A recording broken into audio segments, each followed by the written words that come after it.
मेरा प्रश्न ये है आपसे कि मेडिटेशन क्यों करना चाहिए और मेडिटेशन से क्या होता है। तो इस क्वेश्चन को डील करने से पहले मैं आपको एक वास्तविकता बताना चाहती हूँ। देखिए, हम इस कोरे पन्ने की तरह पैदा होते हैं, अपने आप में कंप्लीट, कहीं कोई कमी नहीं है, अपने आप में संपूर्ण है। लेकिन जैसे ही हम इस दुनिया में आए, हमारा पालन पोषण शुरू हुआ, तो डिपेंड करता है आप कौन से देश में पैदा हुए, मिडिल क्लास पेरेंट्स के यहाँ या हाई सोसाइटी में, या बहुत ही गरीब तबके के परिवार में पैदा हुए, कौन से धर्म में पैदा हुए, किस तरह के समाज में पैदा हुए, ज्योग्राफी क्या थी, लोकेशन क्या है। अगर आप किसी अफ्रीकन कॉन्टिनेंट में पैदा हुए हैं, मान लीजिए सूडान में, साउथ सूडान में, नामीबिया, किसी ऐसी जगह अगर आप पैदा हुए, रवांडा, आपका वैल्यू सिस्टम अलग होगा, जीवन को देखने का नज़रिया आपका अलग होगा। और अगर आप कहीं अमेरिका में पैदा हुए हैं, चाइना में पैदा हुए हैं, ओबियसली यहाँ पर भी आपका दृष्टिकोण, आपका वैल्यू सिस्टम, सब चीज़ें अलग होंगी। तो आप किस तरह के व्यक्ति बनेंगे और किस तरह आप अपनी जीवन को आयाम देंगे, किस तरह की आपकी जीवन की यात्रा होगी, वो बहुत सारी चीज़ों के ऊपर निर्भर करती है। लेकिन इन सब में एक बहुत कॉमन चीज़ है, वो कॉमन चीज़ है स्पिरिचुअलिटी। स्पिरिचुअलिटी क्यों? क्योंकि स्पिरिचुअलिटी एक समाधान के तौर पर आती है। किस चीज़ का समाधान? अब चाहे आप चाइना के समाज में पैदा हो या अमेरिका में, या आप साउथ सूडान में पैदा हो या भारत में, हर समाज की अपनी मान्यताएं होती हैं, हर समाज की अपनी धारणाएं होती हैं। हर समाज में कुछ ऐसे वर्ग होंगे जिनको पिछड़े दृष्टि से देखा जाएगा, कुछ ऐसे लिंग होंगे जिनको कमज़ोर माना जाएगा, और बहुत सारी व्यक्तिगत चीज़ें भी होती हैं जो सबके बिहेव में होती हैं।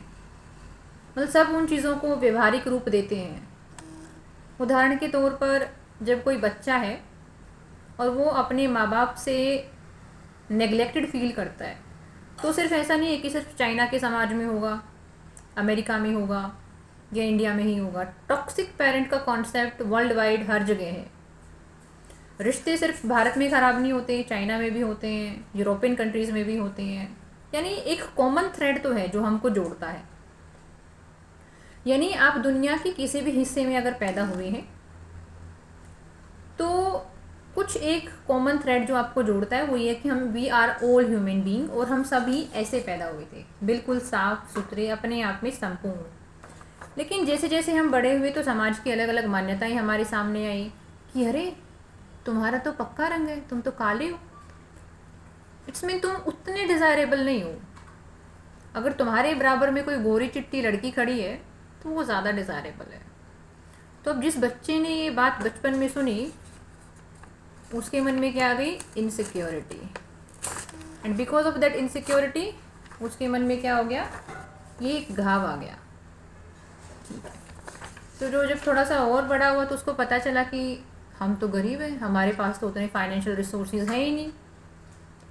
तो फाइनेंसिस की टर्म में उसने अपने आप को फिर से कमज़ोर महसूस करना शुरू कर दिया। उसने महसूस किया कमज़ोर, तो उसके मन में एक छेद और हो गया। फिर जब वो कॉलेज में गया या कॉलेज से पहले स्कूल में गया तो उसका कोई बहुत बड़ा फ्रेंड सर्कल नहीं बना, या कुछ टीचर ने उसके साथ बहुत गलत तरीके से बिहेव किया। जब पेरेंट्स को उसने बताया कि मुझे स्कूल में बच्चे चिढ़ाते हैं या टीचर मेरे से अच्छा बिहेव नहीं कर रहे, तो जहाँ पेरेंट्स को उसको सपोर्ट करना चाहिए था, पेरेंट्स ने बोला तुम्हारी स्कूल से कोई अगर शिकायत आई ना, एनी कंप्लेंट, कोई भी शिकायत आती है तो बढ़िया नहीं होगा। वो बच्चे के मन में फिर से एक डर बैठ गया, एक वूंड और हो गया। अब स्कूल में अपनी बातें कभी एक्सप्रेस नहीं कर पाया, पढ़ाई लिखाई में उतना अच्छा नहीं हो पाया, तो वो पढ़ाई वाला इम्प्रेशन भी मन में बैठ गया, भाई मैं तो पढ़ाई लिखाई में भी अच्छा नहीं हूँ, मैं लाइफ में क्या ही करूँगा। एक घाव और हो गया। उसके बाद कॉलेज में गया, वहाँ पर आसपास देखा कि यहाँ तो बहुत अमीर अमीर घरों के बच्चे आते हैं। मैं खुद जब दिल्ली यूनिवर्सिटी में गई थी तो मैं बहुत ही ग्रामीण परिवेश से हूँ, तो जब मैंने अपने आसपास के लोगों को देखा तो मेरे मन में भी हीन भावना कुछ समय के लिए घर कर गई थी कि मैं तो इस माहौल के लायक नहीं हूँ। तो वो हीनता का भाव आपके मन में आ गया, ठीक है। फिर जब आप शायद अपनी लव लाइफ में आए होंगे, वहाँ पर आपके साथ चीज़ें इतनी अच्छी नहीं चली, लड़ाइयाँ हुई, झगड़े हुए, आपस में आर्गुमेंट हुए, आपकी जो एग्जिस्टिंग इनसिक्योरिटीज़ थी वो और ज़्यादा इन्फ्लेट होकर बाहर आ गई। मान लीजिए आपके मन में पहले से एक इनसिक्योरिटी थी कि मैं अच्छी नहीं दिखती हूँ, और क्योंकि अब रिलेशनशिप में भी चीज़ें नहीं चल रही हैं ढंग की, तो वो जो कमज़ोरी थी ना वो उसने और बड़ा स्वरूप ले लिया। अब आप ऐसे हो गए हैं। इसके बाद जब किसी एग्ज़ाम के लिए प्रिपेयर करना था, किसी नौकरी को करना था, वहाँ पे बहुत स्ट्रगल फील कर रहे हैं, तो यहाँ से फिर और कमज़ोर हो गए। अगर लगातार कोई फेलियर्स आ रहे हैं तो यहाँ से और कमज़ोर हो गए। अब हेल्थ चैलेंजेस आने लग गए हैं, तो वहाँ से मन में ये भी आ गया कि मेरी तो हेल्थ भी ठीक नहीं है।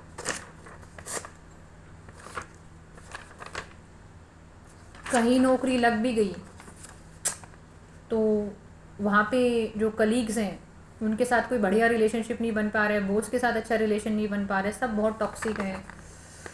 तो इसने आपकी आत्मा को छिन्न भिन्न कर दिया। चलो भाई, अब लड़की पढ़ ली है, नौकरी लग गई है, लड़का पढ़ लिया है, नौकरी लगी है, शादी कर देते हैं। शादी का आधार क्या था? लड़का कमाता है, लड़की सुंदर दिखती है, या लड़की भी कमाती है, घर का काम भी कर लेगी।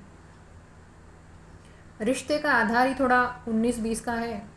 आमतौर पर आधार ये होना चाहिए कि वैल्यू सिस्टम कैसा है सामने वाले इंसान का, उसकी लाइफ की टॉप 5 प्रायोरिटीज़ क्या हैं, बिहेवियर कैसा है, माइंडसेट कैसा है, लाइफ से एक्सपेक्टेशंस क्या है, पार्टनर से एक्सपेक्टेशंस क्या है।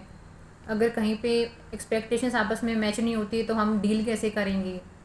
आपने बैठ के बात ही नहीं करी और बंद आँखों से घर वालों की अनुमति में शादी कर ली। अब यहाँ पर एडजस्टमेंट के चैलेंजेस आ रहे हैं। अब आप ऐसे हो गए हैं, लगातार लड़ाई झगड़ा, इसी माहौल में एक बच्चा भी पैदा हो गया, बहुत जिम्मेदारियाँ आ गई हैं, अपना जीवन नहीं संभाला जा रहा था, अब किसी और के जीवन के कर्ता धर्ता बन गई हैं। अब ऐसा हो गया। बच्चे थोड़े बड़े होंगे, उनकी तरफ से जब जिम्मेदारियाँ आएंगी, या वो बच्चे बड़े होकर ये बोलेंगे आप टॉक्सिक हैं, आपने मेरी वो वाली नीड फुलफ़िल नहीं करी, मैं जब स्कूल में गया तो आपने मेरे को ऐसे ट्रीट नहीं किया, मैं जब कॉलेज में थी तो आपने मेरे को ऐसे सपोर्ट नहीं किया। तो जीवन के इतने साल बच्चों के पालन पोषण में लगाए और ये आपका जीवन बन गया।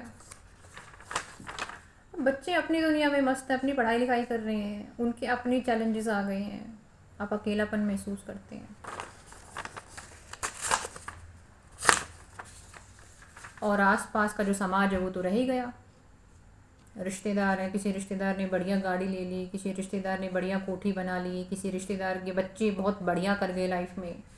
अब आप में फिर वो हीनता का भाव आ गया, भाई मेरे तो ऐसा कुछ नहीं कर पाई, मेरी तो किस्मत ही ख़राब है, मैं तो कितना भी कुछ कर लूँ मेरी लाइफ में अच्छा होता ही नहीं है, मेरा कुछ नहीं होगा, मैं हमेशा ऐसे ही रहूँगा, मेरी ज़िंदगी में भलाई लिखी नहीं, किसी का कितना कुछ भी करो कोई भलाई देखता ही नहीं है। ये जीवन बन गया है।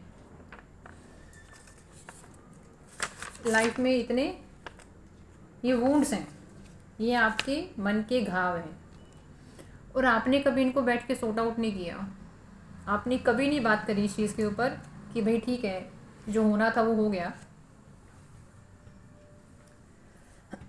जो होना था वो हो गया, अब कुछ कर नहीं सकते इस चीज़ का। लेकिन हाँ, ये चीज़ हमारे मन में ज़्यादा घर ना बनाए, ये चीज़ हमारे मन में और ज़्यादा गंदगी ना फैलाए, क्योंकि इसको आप गंदगी के तौर पर ही देखोगे। दीज आर द वीकनेसेस, और किसी भी वीकनेस को, किसी भी कमजोरी को हम तारीफ़ नहीं करेंगे, इसका मतलब उस चीज़ को हम स्वयं बढ़ावा दे रहे हैं। तो मेडिटेशन बेसिकली क्या करता है, एक तो आपको पहले अवेयर कराता है, देखो भाई आप में इतने छेद हैं। आपके अंदर इतने घाव हैं, इनको हील करना है, इनको क्या करना है, इनको ठीक करना है। जितने ये घाव हो गए हैं ना, जितने ये घाव हो गए हैं, इनको क्या करना है, इनको हील करना है, इनको ठीक करना है। तो पहले तो एटलीस्ट एक्नॉलेज करना पड़ेगा ना कि कुछ हुआ है आपके अंदर। अभी तक तो आपको ये लग रहा है कि बस मैं वही लो फील करती हूँ, मैं तो ऐसे ही थोड़ा सा बुझा बुझा सा रहता हूँ, ऐसा कोई है नहीं। तो पहले तो ना खुद को इन्वेस्टिगेट करना पड़ता है।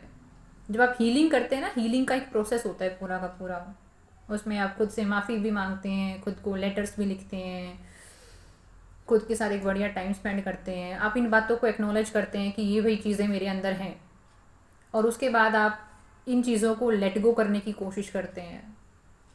और मेडिटेशन आपको इन सब चीज़ों में हेल्प करता है कि पहले आपने एक्नॉलेज किया, फिर इन चीज़ों पे काम करना शुरू किया, फिर इन चीज़ों को आराम आराम से लेट गो किया, और आराम आराम से आपके जितने भी, अभी ये तो डेड है, पेपर डेड है, इसमें जीवन है नहीं, लेकिन हम डेड नहीं हैं, हम लिविंग बीइंग्स हैं।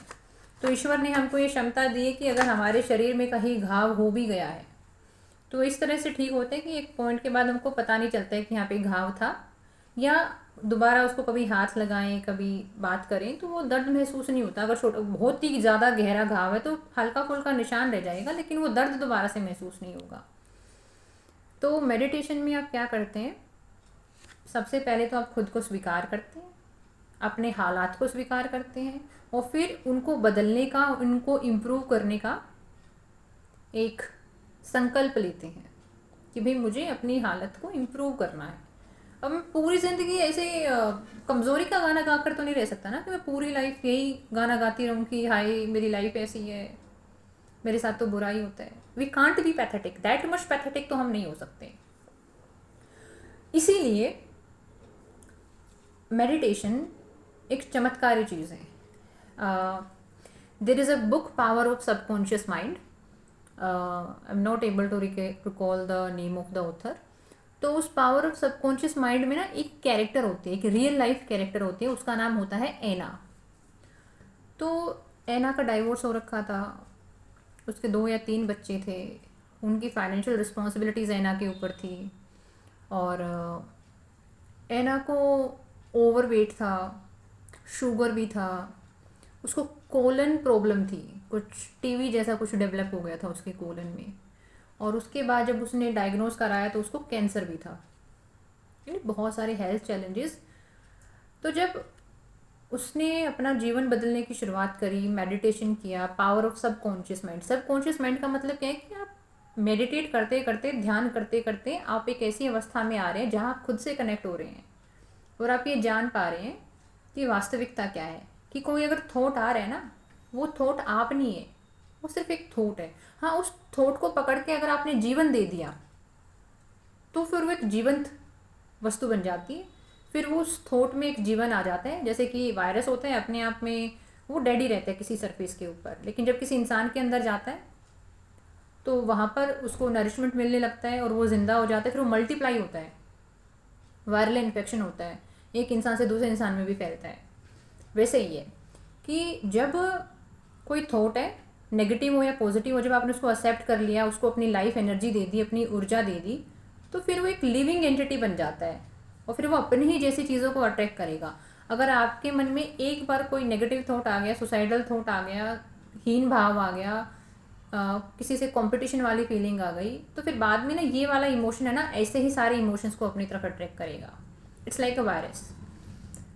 तो जब एना ने इस चीज़ को देखा कि वो, क्योंकि सालों से वो क्या कर रही है, वो क्रिब कर रही है, वो रो रही है, वो ब्लेम कर रही है, वो शिकायतों से भरी हुई है, वो बस सोती रहती है, या अगर किसी वर्क स्पेस में भी जाती है, कहीं काम करने भी जाती है, तो वहाँ पे भी कंप्लेनिंग मोड में ही रहती है। उसने अपने आप को अंदर से इतना भर लिया है कि किसी पॉजिटिव चीज़ के लिए जगह ही नहीं है। तो उसने लगातार वेबिनार में, सेमिनार में जाना शुरू किया। पावर ऑफ सबकॉन्शियस माइंड की जो पावर है, मेडिटेटिव पावर है, अपने शरीर को ब्लेस करना, अफर्मेशंस करना, उसने ना इस चीज़ को नेक्स्ट लेवल पे किया, क्योंकि उसके जीने और मरने का सवाल था। उसको अपने बच्चों को सेटल करना था, अपने शरीर को ठीक करना था। तो उसने लगातार 1 साल मेडिटेशन किया, 1 साल अफर्मेशंस की, जनरल राइटिंग की, उसने ग्रेटिट्यूड लेटर लिखे, उसने अपनी बॉडी को ब्लेस करना शुरू किया। जैसे जब आप गुस्सा होते हैं ना, 1 मिनट तक गुस्सा होते हैं और जो कार्टिसोल पैदा होता है ना, एक हार्मोन होता है, स्ट्रेस हार्मोन होता है, वो एटलीस्ट 4 से 5 घंटे आपकी बॉडी में स्टोर रहता है। और जब आप लगातार गुस्से के मूड में हैं, कंप्लेनिंग मूड में हैं, इरिटेटेड हैं, लो हैं, तो वो जो सारे नेगेटिव हार्मोन्स है ना, लो फील कराने वाले हार्मोन्स, वो आपकी बॉडी में स्टोर हो जाते हैं। They will make you feel pathetic. तो जब एना ने मेडिटेशन शुरू किया, अफर्मेशंस लिखनी शुरू करी, जो वो बनना चाहती है वो चीज़ें लिखना शुरू करी, उसने चीज़ों को ब्लेस करना चालू किया, खुद को ब्लेस करना शुरू किया। देखो, हर शब्द अपने आप में ऊर्जा होती है। जब मैंने बोला, आपको बोला आई लव यू, बहुत शिद्दत से आई लव यू स्वीटहार्ट, आपको तो वो लव फील हुआ, लेकिन सबसे पहले वो मुझे खुद को महसूस हुआ है, क्योंकि वो मेरे अंदर से निकल कर आया है। तो उस जो लव की जो वाइब्रेशंस होंगी वो पहले मुझे महसूस हुई हैं, बाद में आप तक पहुंची हैं। इसीलिए जब वो खुद को ब्लेस कर रही है कि I am so grateful, I am so blessed कि मेरा शरीर स्वस्थ है, आई एम सो हैप्पी कि मेरे पास पीने के लिए पानी है, and this is not water, this is a medicine. ये मेरे शरीर में जाएगा, मुझे एनर्जी देगा, मुझे अंदर से क्लींजिंग का काम करेगा, मुझे हाइड्रेट करेगा, it will work like a medicine for me. So you are having this water with intention, आपने अपनी इंटेंशन सेट करके इस पानी को पिया। आई मीन ये मेडिटेशन के ही प्रोसेस में सब आता है, हीलिंग करना, ब्लेसिंग करना, कुछ बुक रीडिंग करना, डांस थेरेपी होती है। तो इससे क्या हुआ कि उसका जो शरीर था ना पूरा, उसके हार्मोनल चेंजेस होने लग गई। कहाँ तो उसको एक नेगेटिव इमोशन जनरेट हो रहा था, कार्टिसोल स्ट्रेस हार्मोन पैदा हो रहा था, अब उसके हैप्पी हार्मोन्स पैदा शुरू हो गए उसके शरीर में, हैप्पी हार्मोन्स हो रहे हैं, रेड ब्लड सेल की संख्या बढ़ गई, वो लाइट फील करना शुरू कर दिया। आराम आराम से जो गुड सेल थे उन्होंने ज़्यादा हेल्दी होकर काम करना शुरू किया। और कैंसर अपने आप में सिर्फ बेड सेल्स होते हैं, तो जो बेड सेल्स थे उनकी एनर्जी कम होती चली गई। इट्स बेसिकली इसमें आपके मन की शक्ति, आपकी आत्मा की शक्ति, आपके विचारों की शक्ति, आपके इंटेंशन की शक्ति है। तो कहने का मतलब ये है कि जब आप खुद से कनेक्ट होते हैं तो आप सेल्फ हीलिंग में चले जाते हैं, खुद को ठीक करने की प्रक्रिया। और आपके जितने भी घाव हैं, दीज आर योर वुंड्स, ये घाव हैं आपके, ये आराम आराम से भरने लगते हैं। और जब आप फिर संपूर्ण महसूस करते हैं, फिर आपको कोई अकेलापन नहीं लगेगा, आपको किसी पे गुस्सा नहीं आएगा, आप अच्छे मूड में रहेंगे। अगर कुछ छोटा मोटा कुछ गलत हो भी गया तो आप खुद को हील कर लेंगे, बिकॉज आपको पता है that you are complete in yourself. बस आपने बाहर की चीज़ों को अपने ऊपर इम्पोज कर लिया है, and because of that imposition आप पैथेटिक फील करते हैं। So if you really want to improve your life, start working on yourself, that is the only way. बाहर से कोई भी इंसान, कोई भी व्यक्ति, कोई भी स्थिति आपकी सहायता नहीं कर सकते हैं till the time you are not having this intention to help you out of this situation. So Radhe Radhe, Radha Rani कृपा बनाए रखें आप पर भी और मुझ पर भी।